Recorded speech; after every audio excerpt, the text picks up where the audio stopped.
喺珠海，除咗十字門之外，買其他嘅地方咧，等於將個錢抌入咗鹹水海。嗱，呢句話就係一位粉絲後台同我講嘅，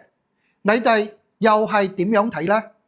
不過十字門可以話一直都係珠海買樓爭議最大嘅一個板塊，有啲人特別中意佢嘅城市面貌啦。不過同樣有人話十字門係個空城冇人，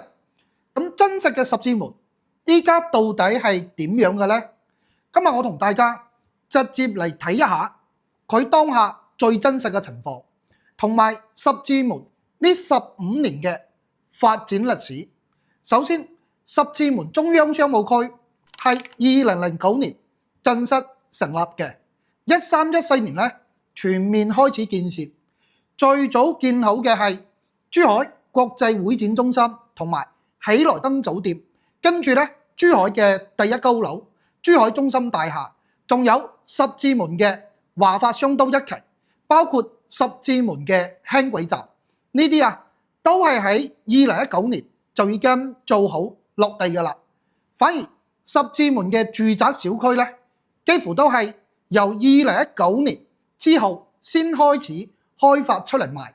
大多數都係2021年之後啊先至開始交樓，而且早期賣嘅超過90%都係毛坯交付。所以十字門完全可以講係先由珠海政府咧投入咗大量嘅資金去將配套咧打造好，再嚟發展地產嘅。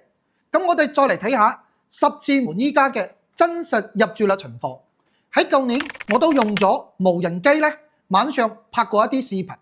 整體大家可以睇下入住率咧總體仲係算唔錯嘅，而且每日咧個人流都係喺度增加緊嘅。當然依家肯定咧係冇珠海老城區咁多人嘅，因為始終咧佢嘅發展個時間先得個10年。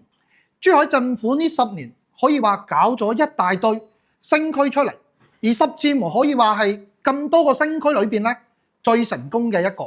而且喺舊年嘅珠海香洲區高質量發展大會上咧，政府亦都明確咗將以十字門中央商務區定位打造成為總部經濟區。以上就係十字門嘅發展過程同埋最新嘅情況啦。咁如果有朋友想去了解十字門嘅，可以評論區咧留低十字門3個字，我將十字門依家賣緊嘅樓盤最新情況後台發俾你。